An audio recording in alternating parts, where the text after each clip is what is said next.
आपको एक बात बताऊं, ये ना जब से बीजेपी आया था ना तो हम लोग समझते थे कि बीजेपी है ना वो जो है ना वो इंडिया को गिरा देगी। लेकिन जो मोदी था ना वो हिंदुत्व एक आइडियोलॉजी थी उसका मानने वाला फॉलोअर था, जो कि मेन स्ट्रीम हिंदुइज्म से बिल्कुल डिफरेंट है। यार बच्चे के ज़हन में ये डाला जा रहा है कि इंडिया हमारा दुश्मन है। जब हम बच्चे के ज़हन में भी यही जाएंगे, हमारी लैक ऑफ एजुकेशन होगी, पुअर एजुकेशन होगी, तो हम कैसे तरक्की कर सकते। मैं तो ये यहाँ तक समझता हूँ कि पाकिस्तान का एटम बम भी अपना नहीं है, वो भी अमेरिकन स्पॉन्सर्ड है। नमस्कार वंदे मातरम दोस्तों, ग्रेट इंडिया चैनल में आपका स्वागत है। इस वीडियो में हम देखेंगे कि कैसे गणतंत्र दिवस में मेड इन इंडिया हथियारों का प्रदर्शन देख पाकिस्तानी लोग क्या रिएक्शन दे रहे हैं। तो चलिए वीडियो आरंभ करते हैं। आपको पता होगा कि अभी हमारे हमसाए मुल्क इंडिया ने अपना 74वां यौम जमहूरिया मनाया है, यानी कि रिपब्लिक डे मनाया है। और आपको पता है रिपब्लिक डे की इस साल की परेड में टोटली तौर पर मेड इन इंडिया के जो वेपन्स हैं उनकी नुमाइश की गई है। मतलब जितने भी जो थे, टैंक्स थे, मिसाइल थे, गन्स थी, वो सारी मेड इन इंडिया थी। क्या कहेंगे, मेड इन इंडिया ने इंडिया को कहां से कहां पहुंचा दिया। एक टाइम था जब 1947 में इंडिया ने हमारे साथ इनिशिएटिव लिया था, और अगर हम 90 की बात करें तो इंडिया का मतलब ये कर लें कि 19-20 का फर्क चल रहा था। लेकिन अब बाकी उसने ऐसी ग्रोथ की है, मैं ये समझता हूँ कि उनकी देखें, पाकिस्तान भी हमारा मुल्क है, हमने उसको लेके आगे जाना है, हमने सोचा। लेकिन इंडिया की जो मेन रीजन है ना उसकी आगे जाने की, वो ये है कि उन्होंने जब से made in India banana start किया ना तब से वो आगे निकलना स्टार्ट हुआ। मेन चीज यही है। देखिए हमने कोई चीज बनानी होती है, जैसे हमारा JF-17 थंडर है, उसका जो इंजन है वो रशिया से है, उस मैन्युफैक्चर रशिया से हो रहा है। अगर हमने कोई भी चीज, अब आप उसकी बात करें, उन्होंने ऑटो जो मोबाइल कंपनी है बीट किया, चाइना को बीट किया, वो जापान को बीट किया, तीसरे नंबर पे आ गए। मेन मैं आपको बताऊं, अगर उनका जो मेन चीज तो रीजन यही है कि उन्होंने मेड इन जो इंडिया बना रहे हैं वो है। ऊपर से उनका मेन मसला ये है कि वो जो है ना उनकी स्टेबिलिटी है, वो अपनी आवाम का सोचते हैं। ये चीज है, जब भी उन्होंने कोई चीज बनानी होती है ना तो उनके जितने इन्वेस्टर है ना उनका साथ देते हैं। हम लोग ये सोचते हैं कि हमने सिर्फ जो हमारी गवर्नमेंट इनिशिएटिव लेगी तो हम कुछ करेंगे। उनकी पब्लिक स्टूडेंट भी ये सोचते हैं कि यार हमने इस पे काम करना है। आपको पता है कि इंडिया ना सिर्फ अपने वेपन्स खुद बनाने में खुद कफील है, अपने वेपन्स खुद बनाने की ना सिर्फ महारत रखता है बल्कि एक्सपोर्ट भी करता है बहुत बड़ी तादाद में। बिल्कुल, वो एक्सपोर्ट भी कर रहा है। रिसेंट देखा जाए तो उन्होंने पहले तो हम ये सुनते थे कि वो जो है वो रशिया से वेपन खरीदता है, लेकिन अभी सुनने में मैंने एक शायद न्यूज पढ़ी थी, वो फेक भी हो सकते हैं, मुझे नहीं पता, लेकिन वो न्यूज थी कि वो रशिया को अपने वेपन्स दे रहा है, यूक्रेन तक को अपने वेपन्स दे रहा है। चाइना उनसे जो मेडिसिन की आप बात करें, कोरोना के अंदर चाइना उनसे, हालांकि हम कहते थे कि चाइना दुनिया की नंबर 1, लेकिन फार्मास्यूटिकल में इंडिया उनको दूसरे नंबर पे आ गया। वो चाइना को कोरोना की वैक्सीन जो दे रही है। क्या वजह है कि इंडिया मेड इन इंडिया को इतना प्रमोट करते करते कहां से कहां पहुंच गया, लेकिन हम मेड इन पाकिस्तान पर ट्रस्ट ही नहीं कर पा रहे। प्रमोट करना या उसको अगले लेवल पर ले जाना तो बड़े दूर की बात है। मैं आपको एक बात बताऊं, ये ना जब से बीजेपी आया था ना तो हम लोग समझते थे कि बीजेपी है ना वो जो है ना वो इंडिया को गिरा देगी। लेकिन जो मोदी था ना वो हिंदुत्व एक आइडियोलॉजी थी उसका मानने वाला फॉलोअर था, जो कि मेन स्ट्रीम हिंदुइज्म से बिल्कुल डिफरेंट थी।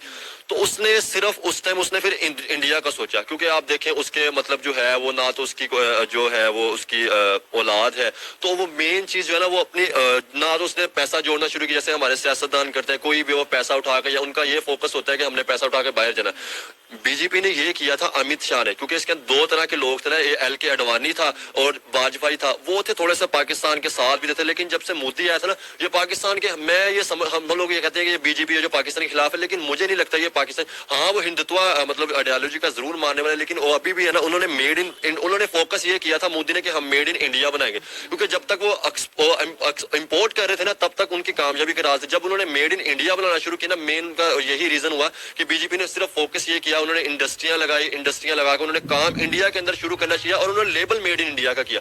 ये उनकी सबसे बड़ी कामयाबी का जरिया है। जाहिर है जब आप अपने मुल्क में चीजें बनाते हैं, अपने ही लोगों की जरूरत को पूरी करने के साथ साथ आप बाहर के मुल्कों में एक्सपोर्ट भी करते हैं, तो आप रेवेन्यू भी जनरेट करते हैं। ऐसे तो नहीं इंडिया जो है दुनिया की 5वीं बड़ी इकोनॉमी बन गया ना, तीसरी बनने के करीब है, अब तो तीसरी बनने का करीब जा रहा है, और मुझे लगता है कि तीसरी भी बन जाएगा। बीट कर रहा है। आप देखें ना, जहाँ पे भी अमेरिका को लेके जाए तो ग्लोबल पार्टनर कहता है उसे। जो बाइडेन क्या कहता है कि इंडिया जो हमारा ग्लोबल पार्टनर है, वो क्यों कहता है? उसको नजर आ रहा है कि 1.5 अरब की आबादी है, इसके साथ हम ट्रेड करेंगे, इसका इंडिया के साथ कोई बिगाड़ता नहीं है। मेन मसला ये है कि हमारी भी पाकिस्तान की भी जो है वो अच्छी है, अगर हम यहाँ से इंपोर्ट एक्सपोर्ट करें अच्छी, लेकिन मेन चीज है वहाँ की वो मतलब नेशन बहुत ज्यादा बड़ी है, पब्लिक वहाँ बहुत ज्यादा अवेयरनेस है, वहाँ से लोगों को उठा के लेकर, क्योंकि वो सिर्फ काम पे फोकस करते हैं, इसीलिए तो उन्होंने कह दिया कि ये हमारे ग्लोबल पार्टनर है, अगर हम इनके साथ बिगाड़ेंगे तो हमारे भी माशियत पे फर्क पड़ेगा, अमेरिका तक। अब आप देखें यूके को पीछे छोड़ दिया उन्होंने। यूके को कहा, यूके की इकोनॉमी को पीछे छोड़ दिया। वो किस लिए छोड़ा? क्योंकि वो फोकस कर रहे हैं अपने काम को, फोकस कर रहे हैं। वो इधर नहीं, हम जैसे कहते हैं कि इंडिया। मैं आपको एक बात बताऊं, मेरे घर के अंदर भांजा है, तो मैं मतलब उससे पूछा कि आप इंडिया आपका दोस्त है कि दुश्मन है? वो कहता है इंडिया दुश्मन है। तो मैं उस टाइम मैं ना, मेरे दिमाग के अंदर बात आई, मैं कहा यार बच्चे के ज़हन में ये डाला जा रहा है कि इंडिया हमारा दुश्मन है। जब हम बच्चे के ज़हन में भी यही जाएंगे, हमारी लैक ऑफ एजुकेशन होगी, पुअर एजुकेशन होगी, तो हम कैसे तरक्की कर सकते हैं? जब हमने यही डालना है कि जी अफगानिस्तान हमारा दुश्मन है, इंडिया हमारा दुश्मन है। जब हम इससे बाहर निकलेंगे, हम जो है वो इकोनॉमी की जंग लड़ेंगे जब तक, क्योंकि अब दुनिया में इकोनॉमी की जंग लड़ रही है। अब ये नहीं सीन रहा कि बॉर्डरों में टैंकों के आगे जाकर लेट जाए, क्योंकि अब न्यूट्रल जो है ना, न्यूट्रल वेपन, ऐसे एक बम गिरा और दुनिया सारी तबाह। तो उन्होंने ये छोड़ दिया, उनको पता है कि जंग हो ही नहीं सकती। ये हम लोगों ने अपने दिमाग मगजमाजी करते हैं कि हमने जंग करनी है, ये करनी है। उन्होंने फोकस ये कर लिया, उनको पता है कि अब जंग पानी की रह गई, माशियत की जंग रह गई, वो उधर फोकस कर रहे हैं। सर आपका नाम? मोहम्मद अवैस। मोहम्मद अवैस। सर आपको पता है कि अभी 26 जनवरी को इंडिया ने अपना 74वां यौम जमहूरिया मनाया, और आपको पता है कि इसमें इस साल जितनी भी परेड में वेपन्स की नुमाइश की गई वो टोटली तौर पर मेड इन इंडिया थे। उनमें 105 mm इंडियन फील्ड गन्स भी थी, टैंक्स भी थे, मिसाइल भी थे, एयर डिफेंस मिसाइल भी शामिल थे। क्या कहेंगे, इंडिया ना सिर्फ वेपन्स बनाता है बल्कि एक्सपोर्ट भी करता है? वैसे इंडिया को आप देख रही हैं एक्सपोर्ट करता है, मुझे आज तक नहीं पता चला लाइट वेपनरी के अलावा उन्होंने क्या एक्सपोर्ट किया है। कोई मतलब उन्होंने कोई फाइटर जेट बनाए हैं वो एक्सपोर्ट किया है, या कोई टैंक बनाए हैं वो एक्सपोर्ट किया, I don't know. Light weaponry तो पाकिस्तान भी बनाता है, तो इसकी हर साल एक्सपो भी होती है, आपको पता है कराची में भी होती है, लाहौर में भी होती है, या डिफरेंट कंट्रीज में भी होती है, इवन दुबई वगैरह में भी गालबन होती है। तो देखना ये है कि कोई भी कंट्री जब अपना मिलिट्री मसल फ्लेक्स करता है तो उसके पीछे क्या उसकी जो स्ट्रेटेजिक ऑब्जेक्टिव है। तो फिलहाल इंडिया का जो ऑब्जेक्टिव है वो मैं ये कहूँगा कि वो इकोनॉमिक है, वो नहीं है अभी मिलिट्री मसल या मिलिट्री प्राउस नहीं है। इवन चाइना का भी उस तरह से नहीं है। आप चाइना की extension in Europe, in Africa या इन मिडल ईस्ट देखें, या इवन पाकिस्तान के थ्रू जो वो आप कह लें जो ग्रेट सिल्क रूट है उसके साथ जुड़ने जा रहा है, उसमें भी उसकी तमाम तर तवज्जो जो है वो इकोनॉमिक पावर के ऊपर है। तो ये एक बात अलार्मिंग है कि आप 26 जनवरी जो कि आपका यौम जमहूरिया गालबन आप कह रहे हैं, तो यौम जमहूरिया पे आप मिलिट्री पावर एक्सप्रेस करें, ये बात नहीं समझ में आई। ऐसा तो डिफेंस डे वगैरह में होता है, और ये तो एक कोल्ड वार की आप कह लें रिलिक है। क्योंकि इंडिया ने हालांकि आईटी में बड़ी तरक्की की है, उन्होंने मरीख तक अपना जो है मार्स पे मिशन भेजा है, इसके बावजूद they still lack the capacity, the ability कि वो कोई ऐसी वार मशीन बना लें जिससे खित्ते में सिक्योरिटी का बैलेंस टिल्ट हो जाए। तो जब आप ये सारी सूरत हाल देखते हैं तो फिर आपको एक बात समझ आती है कि इंडिया के बनाने का जो ऑब्जेक्टिव है, जो इस वक्त जो करंटली वेस्टर्न पावर्स भी उसके पीछे हैं, वो जस्ट चाइना को काउंटर करना चाहती है in economic sense. Otherwise security objective में तो वो, मैं तो ये यहाँ तक समझता हूँ कि पाकिस्तान का एटम बम भी अपना नहीं है, वो भी अमेरिकन स्पॉन्सर्ड है।